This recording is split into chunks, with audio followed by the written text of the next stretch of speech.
నమస్తే అందరికీ. నా పేరు దేవేంద్ర యాదవ్. ప్రజా ఎన్కౌంటర్ న్యూస్ కి స్వాగతం. మన ప్రజా ఎన్కౌంటర్ న్యూస్ లో శనార్థి తెలుగు దినపత్రిక వచ్చినటువంటి ప్రధానమైన వార్తలు, ఆ వార్తల యొక్క వాస్తవాలు అవాస్తవాలు తెలుసుకునే ప్రయత్నం చేద్దాం విత్ మన గోపాలన్నతోటి. శనార్థి తెలుగు దినపత్రికలో ప్రధానమైన వార్త వచ్చేసి చెక్ పోస్టులకు చెక్, సీఎం సంచలన నిర్ణయం, రవాణా శాఖకు కీలక ఆదేశాలు. పోస్టులు తక్షణం మూసేయాలని ఉత్తర్వులు, చెక్ పోస్టుల వద్ద కొత్త బోర్డులు పెట్టాలని ఆదేశం, సిబ్బందిని జిల్లా ఆఫీసులకు తరలించాలని ఉత్తర్వులు, రికార్డులు, ఫర్నిచరు సామాగ్రి, క్యాష్ బుక్, చలాన్లు డిటిఓలు అప్పగించాలని ఆదేశాలు. సీఎం రేవంత్ రెడ్డి నిర్ణయంతో వాహనదారులకు ఊరట. చెక్ పోస్ట్ మొత్తానికి అయితే ఎక్కడైతే చెక్ పోస్టులు ఉంటాయో ఆ చెక్ పోస్టులు మొత్తం తీసేయాలంటూ సీఎం రేవంత్ రెడ్డి గారు ఆదేశాలు చెప్పినట్టు మనం చూస్తున్నాం. తక్షణమే ఏదైతే రికార్డులు, ఫర్నిచర్ సామాగ్రి, క్యాష్ బుక్ ఉంటాయో డిటిఓ ఆఫీస్ లో అప్పగించాలని ఆదేశాలు చేసినట్టుగా మనం చూస్తున్నాం. దాని పూర్తి వివరాల్లోకి వెళ్తే, రాష్ట్ర ముఖ్యమంత్రి రేవంత్ రెడ్డి సంచలన నిర్ణయం తీసుకున్నారు. తెలంగాణలోని రవాణా శాఖ సంబంధించిన చెక్ పోస్టులను ఎత్తివేయాలని ఆదేశించారు. ఈ మేరకు బుధవారం సీఎం రేవంత్ రవాణా శాఖ కీలక ఉత్తర్వులు ఇచ్చారు. రాష్ట్ర వ్యాప్తంగా రవాణా శాఖకు సంబంధించిన అన్ని చెక్ పోస్టులను తక్షణమే మూసివేయాలని ఆదేశాలు జారీ చేశారు. సీఎం ఆదేశాల మేరకు రవాణా కమిషనర్ అన్ని జిల్లాల డిటిఓలకు కీలక సర్క్యులర్ జారీ చేశారు. రాష్ట్ర వ్యాప్తంగా జిల్లా రవాణా అధికారులు స్వయంగా చెక్ పోస్టుల వద్ద ప్రస్తుతం ఉన్న బోర్డులు, బారికేడ్లను తొలగించే కార్యక్రమాన్ని పర్యవేక్షించాలని సూచించారు. చెక్ పోస్టులు పోయినట్టుగా కొత్త బోర్డులను ఏర్పాటు చేయాలని ఉత్తర్వుల ద్వారా వెల్లడించారు. చెక్ పోస్టుల వద్ద ఏదైతే చెక్ పోస్టులు ఉంటాయో ఆ చెక్ పోస్టుల వద్ద ఏది మూసివేసినట్టు ఒక కొత్త బోర్డులు ఏర్పాటు చేయాలని చెప్పి గిట సీఎం రేవంత్ రెడ్డి గారు చెప్పారట. చెక్ పోస్టుల వద్ద విధుల్లో సిబ్బంది ఎవరు లేకుండా తక్షణమే ఉపసంహరించాలని ఆదేశించారు. ఆయా ప్రాంతాల్లో చెక్ పోస్టులను సూచిస్తూ ఉన్న బోర్డులు, బారిగేట్లను తక్షణమే తొలగించాలని డిటిఓలకు కమిషనర్ ఆదేశాలు జారీ చేశారు. ఈ మేరకు తొలగింపు ప్రక్రియ మొత్తం వీడియో తీసి దాన్ని భద్రపరచాలని వెల్లడించారు. చెక్ పోస్టుల వద్ద ఉన్న రికార్డులు, ఫర్నిచర్, ఇతర సామాగ్రి, కంప్యూటర్లు, ఇతర వస్తువులను తక్షణమే డిటిఓ కార్యాలయానికి తరలించాలని సూచించారు. పరిపాలనకు సంబంధించిన రికార్డులు, క్యాష్ బుక్, రిజిస్టర్లు, చలాన్లు అన్నింటి డిటిఓ కార్యాలయంలో భద్రపరచాలని ఆదేశించారు. ఇంతకాలం చెక్ పోస్టులు నిర్వహించిన స్థలాల్లో వాహనాలు రాకపోకలకు ఎలాంటి అడ్డంకులు లేకుండా అవసరమైన చర్యలు తీసుకోవాలని స్పష్టం చేశారు. చెక్ పోస్టులను మూసివేసినట్టుగా ఏదైతే మొత్తానికైతే చెక్ పోస్టులను మూసివేసి దానికి సంబంధించినటువంటి అన్ని రికార్డులు, ఫర్నిచర్ అన్ని కూడా డిటిఓ ఆఫీస్ లో ఇది భద్రపరచాలని చెప్పి సీఎం రేవంత్ రెడ్డి గారు మరి ఆదేశాలు జారీ చేశారు. ఏదైతే నిన్న మన తీర్మాన్ మల్లన్న గారి ఆర్టీఏ ఇది ఆ సంస్థలో ఆర్టీఏ కార్యాలయంలో అనేక దోపిడీ గురవుతున్నట్టు, ఒక మంత్రికి 7 కోట్ల దాకా ప్రతి నెల ముడుపులు పోతున్నట్టు ఏదైతే నిన్న మాట్లాడిండో దానికి రిజల్ట్ గా, దాని ఫలితంగా ఈ రోజు మన సీఎం రేవంత్ రెడ్డి గారు ఆ చెక్ పోస్టులను దాని ఫలితంగా ఈ వార్త కనపడుతున్నట్టుగా మనం తెలుసుకోవచ్చు. ఖైరతాబాద్ ఉప ఎన్నిక ఖాయం, కాంగ్రెస్ కు స్పష్టమైన క్లారిటీ. అందుకే జూబ్లీహిల్స్ ఉప ఎన్నిక స్టార్ క్యాంపెయిన్ గా దానం నాగేందర్ పేరు. గత ఎన్నికల్లో దానం బీఆర్ఎస్ బీఫామ్ పై గెలుపు. ఒకసారి చదవండి.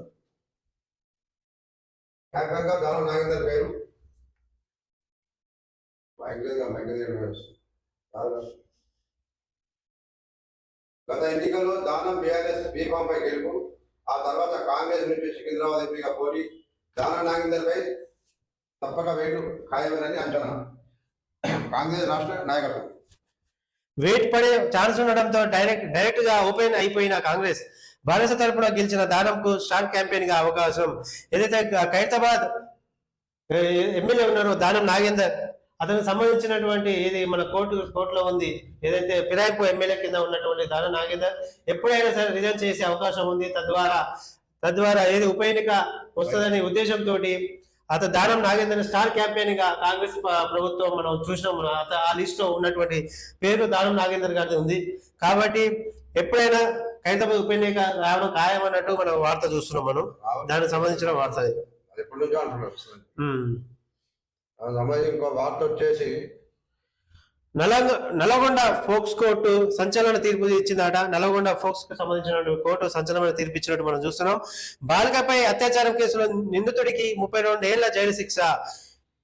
2022లో 2 టౌన్ లిమిట్స్ లో బాలిక కిడ్నాప్, అత్యాచారం ఘటనపై కేసు అత్యంత వేగంగా ట్రయల్ చేసిన నల్గొండ ఫోక్స్ న్యాయస్థానం నిందితుడు చందుకు 3 ఏళ్లలోనే శిక్ష ఖరారైందట. ఏదైతే 2022లో మనం తెలిసినట్టు ట్యూటర్ లిమిట్స్ లో బాలిక కిడ్నాప్ చేసి అత్యాచారం చేసినట్టుగా అప్పట్లో కొంచెం సంచలనంగా మారినటువంటి వార్త అది. అందులో ఏదైతే ఫోక్సో కోర్టు ఉందో అతనికి ఈ 3 సంవత్సరాల గ్యాప్ లోనే అతనికి శిక్ష ఖరారు చేసింది. ఆ శిక్ష ఒక విలువ ఏంటంటే 32 సంవత్సరాలు జీవిత ఖైదీగా నిందితుడిని శిక్షించడం జరిగింది అనమాట. ఇలాంటి ఇంకా దారుణమైన శిక్ష విధించాలి ఇసుంటి వాళ్ళకి. ఈ బాలికల్ని కిడ్నాప్ చేసి అత్యాచారం చేసే వాళ్ళకు చాలా కఠినమైన శిక్ష ఉండాల్సిందే.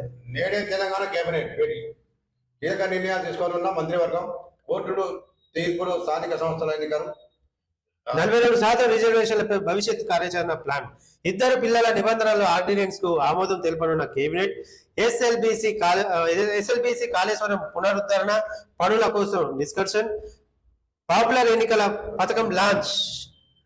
ఏదైతే నేడు తెలంగాణ కేబినెట్ సమావేశం జరగనున్నట, అందులో కీలకమైన నిర్ణయాలు తీసుకునేటువంటి అవకాశం ఉన్నాయట. అలాగే మన 42 రిజర్వేషన్ ఏదైతే ఉందో ఇది కోర్టు ద్వారా కాదు, సుప్రీంకోర్టు ద్వారా కాదు, ఇదైతే కాదు. మేము ఎంతో కష్టపడ్డాం.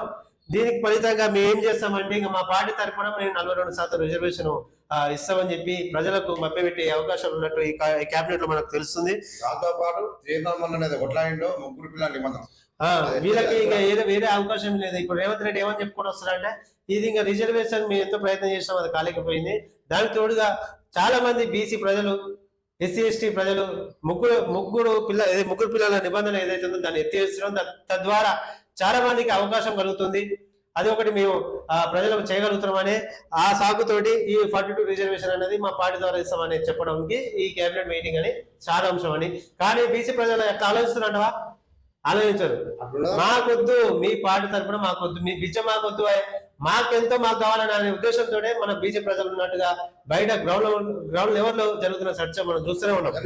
ఇది ఎన్ని కేబినెట్ మీటింగ్ పెట్టి ఎంత చేసినా మిమ్మల్ని మీరు కనుక ఏది లీగల్ రిజిస్ట్రేషన్ 9th షెడ్యూల్ లో పెట్టిన తర్వాత 42 రిజర్వేషన్ అమలు చేస్తేనే మిమ్మల్ని నమ్మేటువంటి అవకాశం ఉన్నాయి ఎంతో అంతో. అదే మీరు మా పార్టీ తరఫున ఇస్తామని చెప్తే ఎవరు నమ్మే పరిష్కారం అయితే లేదు, అవకాశమే లేదు.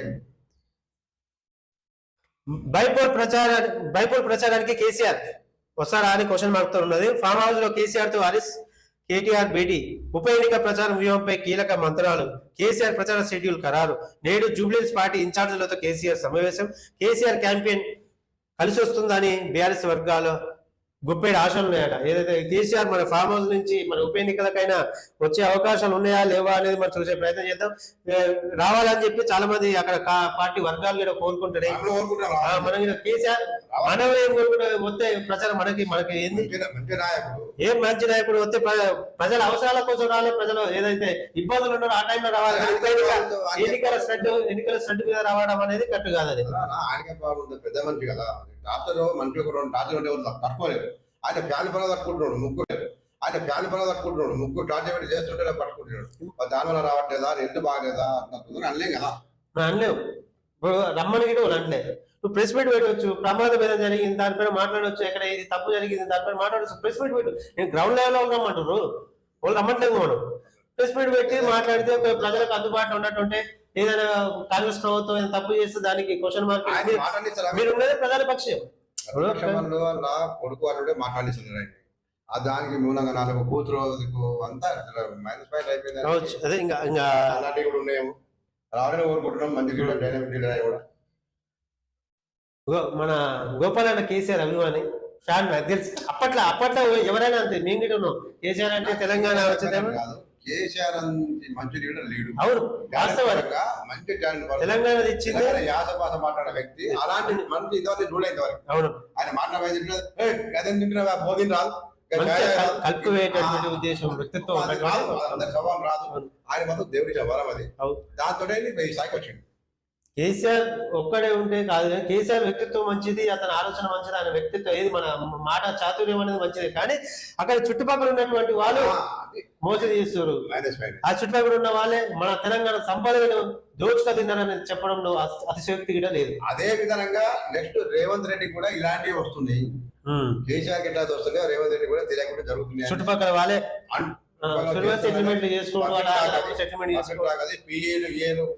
రేవంత్ రెడ్డి తెలియకుండా చేస్తారన్న టాక్ నడుస్తుంది. మరి అలానే సార్ తెచ్చుకుంటాడా లేకపోతే ఇంకొంచెం తొందరపాటు నిర్ణయాలు తీసుకుంటాడా చూడాలి. ఉగాండాలో ఘోర ప్రమాదం, గుళ్ళు హైవేపై వాహనాలు పరస్పర ఢీ ప్రమాదంలో 46 మంది మృతి. 2 బస్సులు ఇతర వాహనాలను ఓవర్టేక్ చేసే క్రమంలో ప్రమాదం జరిగిందట. ప్రమాద ఘటనపై పలు దేశాధినేతలు దిగ్బంధి వ్యక్తం చేశారట. పాపం 2 బస్సులు ఢీకొని దాదాపు 46 మంది మృతి చెందినటువంటి మనం వార్త చూస్తున్నాం. ఇలాంటి తెల్లవారుజామున 3-4 గంటల సమయంలో నిద్ర మప్పులో జరుగుతాయి తప్ప కావాలని ఎవరు చేయరు. అది కొంచెం నిద్ర మొత్తం చూసుకోవాల్సిన బాధ్యత ఉంటది. వాళ్ళకి స్ట్రెంత్ ఫీల్ అయితే ఇద్దరు డ్రైవర్లు పెట్టుకొని ఒక టైం ప్రకారం డ్రైవింగ్ లో సీట్ లో కూర్చుంటే బాగుంటది. వార్త వచ్చేసి ఆర్టీఏ అధికారులకు టోకరా. ఎంవీఐలకు గుర్తు తెలియని వ్యక్తులు కాల్, ఏసీబీ అధికారులమని బెదిరింపులు. ఎంవీఐల నుంచి దశల వారీగా 10 లక్షల 10.20 లక్షలు లాగిన వైనం. అనాస్మాల్ కాల్పై ఓఎంవీఐకి అనుమానం. వెంటనే ఏసీబీ డిఎస్పీ సాంబయ్యకు కాల్. ఏసీబీ అలాంటి కాల్స్ చేయదని సాంబయ్య వివరణ. దుండగుల చేతిలో మోసపోయినట్లు గుర్తించిన ఎంవీఐలు వరంగల్ ఆర్టీఏ కార్యాలయంలో విచిత్ర ఘటన. ఆర్టీఏ అధికారులకి టోకరా పెట్టారంటే సామాన్య ప్రజలు ఉంటారు. ఇంకా అంటే ఇప్పుడు ఇక్కడ దీని ద్వారా మనకి ఏమర్థమైంది, ఆర్టీఏ ద్వారా ఎంత అవినీతి జరిగిందో. ఎందుకు ఈ పైసలు ఎందుకు ఇచ్చారు మీరు? వాళ్ళు తిన్నవాడు ఇచ్చారు భయపడి. దేనికి ఇచ్చారు? తిన్నారనే ఉద్దేశం. ఒక ఆర్టీఎస్కి వెళ్తే, ఒక లైసెన్స్ కి వెళ్తే, ఒక పేదవాడికి మనకి కావాలంటే దానికి ఒక ఏజెంట్. గవర్నమెంట్ పోయేది 10 రూపాయలు అయితే ఈ ఏజెంట్ పోయేది 20 రూపాయలు. ఆ పేరు ఏజెంట్. ఏజెంట్ పోయి ఆర్టీకి కమిషన్ చైన్ సిస్టమ్. కమిషన్ ఈ నుంచి ఒక అధికారికి వెళ్ళాలి, అధికారి నుంచి పై అధికారికి వెళ్ళాలి, పై అధికారి నుంచి పై అధికారి తర్వాత నాయకుల దాకా పోతుంది. అది నిన్ననే చెప్పింది ఆర్టీఏ విషయంలో. ఆర్టీఏ విషయంలో చెప్పింది. అది మన వార్త రూపంలో మనం చూస్తున్నాం. మరొకటి, రాష్ట్రపతికి త్రుటిలో తప్పిన ప్రమాదం. శబరిమల చేరుకొని ఇరుముడి సమర్పించిన ముర్ము. హెలికాప్టర్ ల్యాండింగ్ సమయంలో కుంగిపోయిన హెలిప్యాడ్. శబరిమల వెళ్తున్న క్రమంలో రాష్ట్రపతి ద్రౌపది ముర్ముకి త్రుటిలో ప్రమాదం తప్పింది. అయ్యప్ప స్వామిని దర్శించుకునేందుకు ఆమె హెలికాప్టర్ లో ప్రయాణించారు. రాజీవ్ గాంధీ ఇండోర్ స్టేడియంలో ఏదైతే హెలికాప్టర్ లో ప్రయాణించిందో రాష్ట్రపతి ముర్ము గారు అక్కడ ఇరుముడు దేవస్థానాన్ని దర్శించుకొని తిరిగి వెళ్లే క్రమంలో ఆ హెలికాప్టర్ ని ల్యాండ్ చేసిన క్రమంలో అది కుంగినట్టు ఏది సమాచారం అందుతుంటే అక్కడ ఉన్నటువంటి సిబ్బంది అందరూ దాని హెలికాప్టర్ నెట్టి కొంచెం హెలిప్యాడ్ నెట్టి కొంచెం ముందు వేయిన తర్వాత మళ్ళీ ఇదైంది. అది ప్రమాదం. చేరికలు పరంపరం. సిద్దిపేట జిల్లా గజ్వేల్ నియోజకవర్గం నుంచి భారీగా జాయినింగ్స్. ప్రజ్ఞాపూర్ నరసింహరావు ఆధ్వర్యంలో వివిధ పార్టీ నేతల చేరికలు. పార్టీ కండువా కప్పి టీఆర్పీలోకి ఆహ్వానించిన మల్లన్న బీఆర్పీ కాంగ్రెస్లు ఆశయాల సాధన కోసం పనిచేయాలని పిలుపు. తెలంగాణ రాజ్యాధికార పార్టీలోకి చేరికల పరంపర కొనసాగుతుంది. సిద్దిపేట జిల్లా గజ్వేల్ నియోజకవర్గంలోని వివిధ గ్రామాలకు చెందిన పలు పార్టీ నాయకులు, కార్యకర్తలు బుధవారం టీఆర్పీ పార్టీ తీర్థం పుచ్చుకున్నారు. ప్రజ్ఞాపూర్ నరసింహరావు ఆధ్వర్యంలో హైదరాబాద్ లోని టీఆర్పీ పార్టీ కార్యాలయంలో టీఆర్పీ అధినేత తీర్మాన మల్లన్న సమక్షంలో పార్టీలో చేరారు. ఈ సందర్భంగా తీర్మాన మల్లన్న మాట్లాడుతూ బీసీలు అందరూ ఏకమై పార్టీలో చేరుతున్నందుకు చాలా సంతోషం వ్యక్తం చేశారు. ఏదైతే మన సిద్దిపేట గద్వేల్ నియోజకవర్గం నుంచి భారీగా జాయిన్స్ మన టీఆర్పీ పార్టీలో జాయినింగ్ పరంపరగా కొనసాగుతున్నాయట. ఈ యొక్క గద్వేల్ ప్రతి జిల్లా నుంచి ఉమ్మడి 10 జిల్లాల నుంచి అనేక మంది ప్రజలు ఆ పార్టీలో జాయిన్ కావాలని చాలా ఉత్సాహంతో ఉన్నారు. మనం చూస్తూనే ఉన్నాం. ప్రతిరోజు కార్యాలయంలో జాయినింగ్ జరుగుతూనే ఉన్నాయి. ఏ పార్టీలో కూడా ఈ విధంగా జాయినింగ్స్ అయితే మనం ఎన్నడూ చూడలేదు. ప్రతిరోజు జాయినింగ్ జరుగుతుంది. ప్రతిరోజు టీఆర్పీ పార్టీ మెజారిటీ అంటే అది ఒక టీఆర్పీ పార్టీకి ఎంతో జన ఆదరణ పొందుతుంది అనేది మనం ఈ సందర్భంగా చెప్పుకోవచ్చు. ఓట్లు మారి అధికారం మీద తీర్మాన మల్లన్న సిద్ధాంతాలను ప్రజల్లోకి తీసుకెళ్లాలి. బహుజన ఓట్లతోటి అగ్రవర్ణాల రాజ్యం. వచ్చే స్థానిక ఎన్నికల్లో సత్తా చాటుదాం. ఉమ్మడి ఆదిలాబాద్ జిల్లా పార్టీ ఇన్ఛార్జ్ కుమ్మల ప్రవీణ్ రాజు చెప్తున్నటువంటి మాట. ఏది ఓట్లు మావి సీట్లు మీ అనేది ప్రధానమైన ఇప్పుడు తెలంగాణ రాష్ట్రంలో సంచలనంగా ఉన్నటువంటి అంశం అది. దీనిపైన ఏదైతే అగ్రవర్ణ రాజకీయ పార్టీలను వాటిని బొందబెట్టే విధంగా మన టీఆర్పీ తెలంగాణ రాజ్యాధికార పార్టీ అనేది బీసీ సమాజానికి ఏదో సమానమైన హక్కు. మీకెంతో మాకంత. అరే మిమ్మల్ని మీ ఫుడ్ పెట్టం, మీ తిండి పెట్టమంటున్నాం. ఏమైనా మీకుండని ఏది మీ కాల్చి అయితే మీ ఒక ఇది భూములను ఏదైనా లాక్కోవట్లేదు కదా మేము. మీకెంతో మాకంత మీకు నచ్చిందే ఉండాలా? మీ ఇప్పటికీ మళ్ళీ ఈ తెలంగాణ రాజ్యాధికార పార్టీలో కూడా ఏదైతే అగ్రవర్ణాల పేదవాళ్ళు ఉంటారో వాళ్ళకి ఇల్లు కేటాయిస్తామని మేము చెప్తున్నాం. ఇంకా అంతకంటే గొప్ప విషయం ఏముంటది? అగ్రవర్ణ ఏదైతే రాజకీయ నాయకులు ఉన్నారో వాళ్ళకి సంబంధించిన పేదలకు బుక్కెడ బోగ పెట్టినటువంటి నాయకులు ఉన్నారు. రాజకీయ నాయకులలో అసలు అలాంటి వాళ్ళు ఉన్నారు. మా ఫ్రెండ్స్ మా దోస్తులే ఉన్నారు చాలా మంది. అగ్రవర్ణ పేదవాళ్ళు ఉన్నారు. వాళ్ళ పరిస్థితిని మీరు పట్టించుకోరు అసలే. అదే మిత్రులారా, తెలంగాణ రాజ్యాధికార పార్టీ ఎప్పటికీ అందరికీ ఎవరెంతో వాళ్ళకు సమానమైన హక్కు కోసం పోరాటం కొనసాగుతున్నటువంటి మన తీర్మానం మన అధ్యక్షతలో నడుస్తున్న టీఆర్పీ పార్టీలో ఎవరైనా జాయిన్ కావాలనుకుంటే జాయిన్ కావచ్చు. అలాగే మన ఉమ్మడి రంగారెడ్డి జిల్లా సంబంధించినటువంటి ఏదైతే ఇన్ఛార్జ్ ఉన్నారో హరిశంకర్ గౌడ్ అన్న వారి ఆధ్వర్యంలో ఈ త్వరలో మన మీటింగ్ ఏర్పాట్లు గిట అవకాశాలు ఉన్నాయట. ఏది మన కుబ్దులపూర్ అయినా మేడ్చల్ అయినా కీసర ఇట్లా సంబంధించినటువంటి అన్ని నియోజకవర్గాల్లో మీటింగ్ కార్యక్రమాలు ఉన్నాయి, జాయినింగ్ ప్రోగ్రామ్స్ ఉన్నాయి. ఎవరైనా పాల్గొనాలనుకుంటే మన నెంబర్కి సంప్రదించవచ్చు. నా నెంబర్ వచ్చేసి 9652001598కి. ఈ నెంబర్కి